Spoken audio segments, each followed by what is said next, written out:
Assalamualaikum warahmatullahi wabarakatuh. Apa kabar anak-anak bunda yang soleh dan solehah? Alhamdulillah, super dahsyat, raih masa depan dengan bismillah. Bismillahirrohmanirrohim. Hari ini kita akan belajar pendidikan agama Islam dengan tujuan pembelajaran adalah sebagai berikut: menyebutkan, menjelaskan, dan menceritakan kisah singkat Nabi Yusuf alaihissalam dan hikmah dari kisah Nabi Yusuf alaihissalam. Kisah keteladanan Nabi Yusuf alaihissalam. 1. Nabi Yusuf alaihissalam bermimpi. Allah subhanahu wa ta'ala memberikan kedudukan yang mulia kepada Nabi Yusuf alaihissalam. Nabi Yusuf juga diberi ilmu berupa tafsir mimpi. Nabi Yusuf adalah putra Nabi Yakub alaihissalam. Yusuf mempunyai adik kandung bernama Bunyamin dan 10 saudara berbeda ibu, kakak-kakak Yusuf. Ayah Yusuf sangat dekat dengan Yusuf setelah ibu kandungnya bernama Rahel meninggal dunia. Saat Rahel meninggal, Yusuf baru berusia 2 tahun. Kedekatan Yusuf dengan ayahnya menimbulkan rasa cemburu 10 saudaranya yang tidak seibu. Mereka mulai tidak menyukai Yusuf, apalagi wajah Yusuf juga lebih tampan. Suatu hari, Yusuf bermimpi melihat 11 bintang matahari dan bulan. Semuanya bersujud kepadanya. Yusuf kemudian menceritakan mimpi itu kepada ayahnya. Yakub lalu berkata,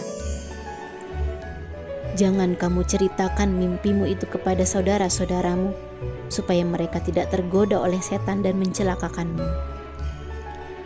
Dengan mimpi itu, ayahnya mempunyai firasat bahwa Yusuf kelak akan mendapat kedudukan yang tinggi di dunia dan di akhirat. 2. Diajak pergi bermain untuk dicelakai. Saudara-saudara Yusuf menghadap Yakub dan meminta izin akan mengajak Yusuf bermain-main di hutan. Sang ayah berkata, "Jangan mengajak Yusuf ke hutan, nanti ada serigala. Dia masih kecil." Namun, akhirnya mereka berhasil membujuk ayahnya. Saudara-saudara Yusuf merencanakan untuk membunuh Yusuf.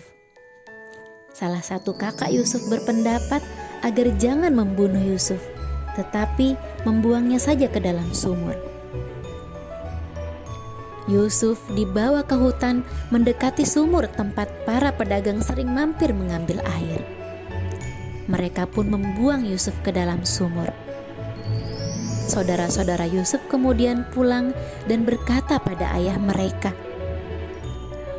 "Wahai ayah, kami tadi sedang bermain dan berlomba memanah. Lalu kami tinggalkan Yusuf di dekat barang-barang kami. Tiba-tiba dia dimakan serigala. Apakah ayah tidak percaya kepada kami?" Mereka menunjukkan bekas baju Yusuf yang berlumuran darah palsu. Ayahnya berkata, "Sebenarnya hanya dirimu sendirilah yang memandang baik urusan yang buruk itu. Hanya bersabar adalah yang terbaik bagiku, dan kepada Allah saja aku memohon pertolongannya terhadap apa yang kamu ceritakan." 3. Diselamatkan saudagar. Tidak lama kemudian, ada saudagar yang melewati sumur itu dan mampir untuk mengambil air. Ketika menurunkan timbanya, Nabi Yusuf berpegangan pada timba dan ikut ditarik ke atas. Saudagar itu terkejut bukan kepalang mendapati anak kecil bergelantung di timbanya. "Oh, ini ada seorang anak yang bisa kita bawa dan kita jual sebagai barang dagangan."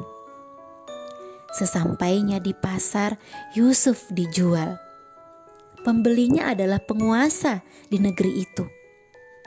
Sang pembeli meminta kepada istrinya Zulaikha agar memperlakukan Yusuf dengan baik. Waktu berjalan terus. Lambat laun Yusuf menjadi pemuda yang cerdas. 4. Mimpi raja.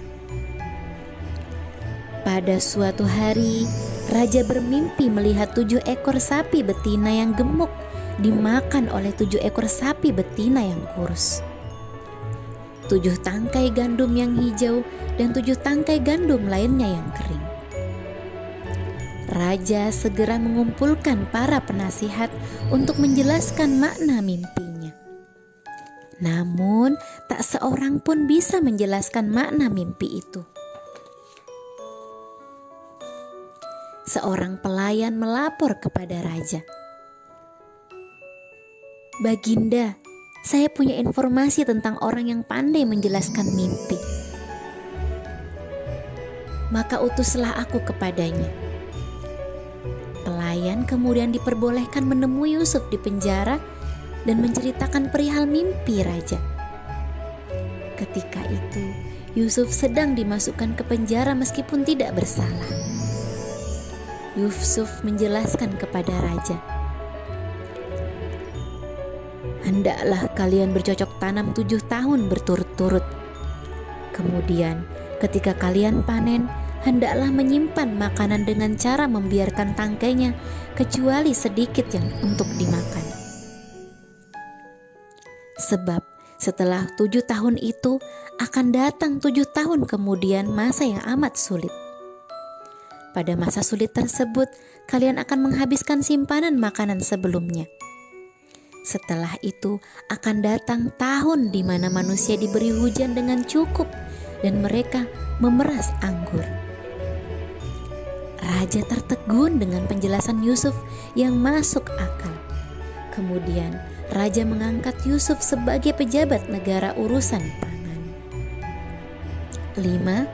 Nabi Yusuf menduduki jabatan. Mulailah Nabi Yusuf menjadi pejabat keuangan. Lalu datanglah masa sulit sebagaimana mimpi yang ditafsirkan.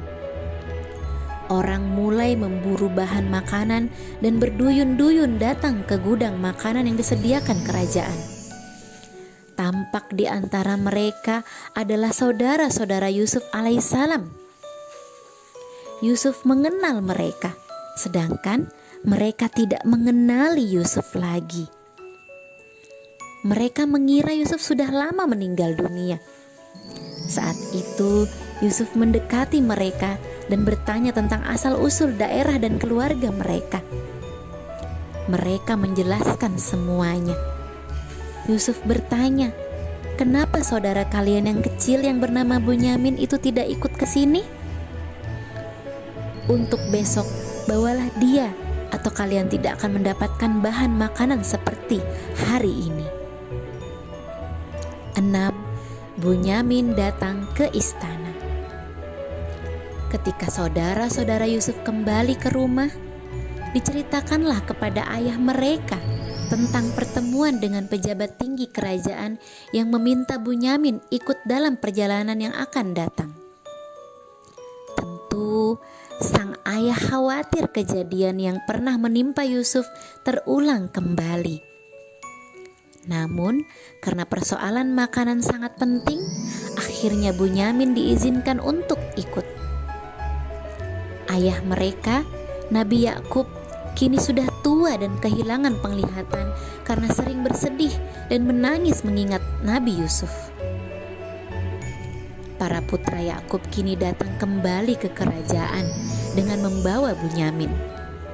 Di tengah kesibukan menumpuk bahan makanan, Yusuf secara diam-diam menghampiri Bunyamin dan membisikinya, "Wahai Bunyamin, sesungguhnya aku adalah saudaramu Yusuf. Allah telah melindungiku dan memberiku kekuatan. Nanti akan kususun rencana agar kamu tertinggal di kerajaan ini dan saudara-saudaramu biarkan pulang ke rumah." Yusuf kemudian secara sembunyi memasukkan gelas emas milik kerajaan ke dalam karung milik Bunyamin. Ketika mereka akan meninggalkan istana raja, tiba-tiba pengawal istana mengumumkan telah terjadi pencurian piala dan mencegat semua kafilah.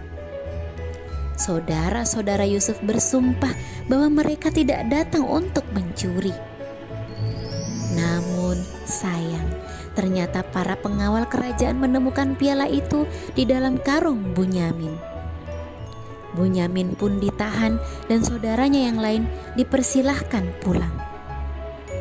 Saudara-saudara Yusuf kemudian kembali kepada ayah mereka di Palestina tanpa Bunyamin.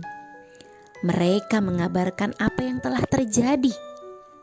Ayahnya bertambah sedih mendengar kejadian yang menimpa dan berkata, "Wahai anak-anakku, pergilah kalian mencari berita tentang keberadaan Yusuf dan Bunyamin, dan jangan kamu berputus asa."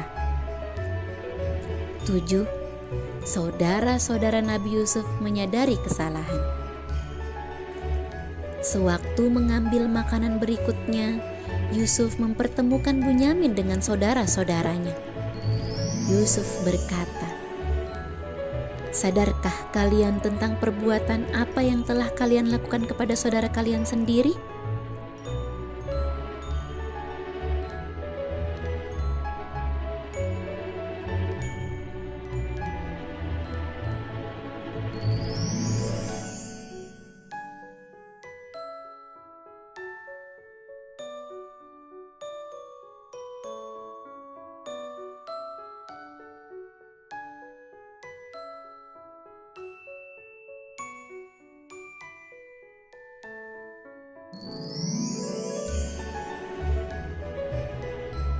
Yusuf dan Bunyamin, mereka sangat terkejut karena di hadapan mereka ternyata adalah Yusuf, yaitu adik mereka yang pernah mereka buang ke dalam sumur.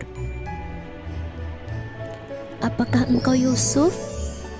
Nabi Yusuf menjawab, "Benar, aku Yusuf." Mereka mengakui kesalahan dan memohon maaf atas perbuatan mereka membuang Yusuf. Nabi Yusuf berkata, "Kalian tidak akan dihukum dan dipersalahkan.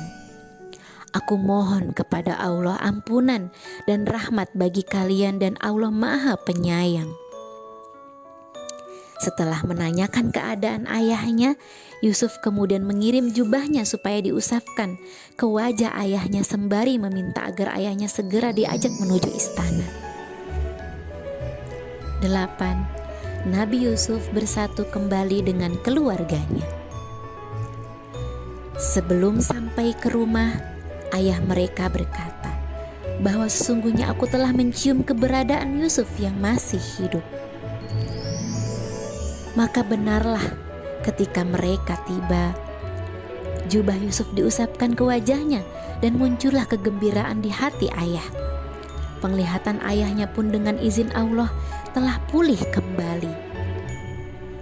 Saudara-saudara Yusuf dan ayahnya segera berangkat menuju Mesir. Nabi Yusuf menyambut kedatangan keluarganya. Nabi Yusuf langsung duduk di samping ayahnya. Setelah selesai pertemuan, seluruh keluarga Yusuf diminta tinggal di istana. Kemudian Nabi Yusuf menyatakan, "Inilah mimpiku sewaktu masih kecil dulu. Melihat 11 bintang, matahari dan bulan bersujud kepadaku. Allah mewujudkannya dengan banyak kebaikan kepadaku dan membebaskanku dari penjara serta mempertemukan kita kembali." Masya Allah, demikianlah kisah Nabi Yusuf alaihissalam yang telah kita pelajari hari ini. Hikmahnya adalah jadilah kita pemaaf seperti Nabi Yusuf alaihissalam.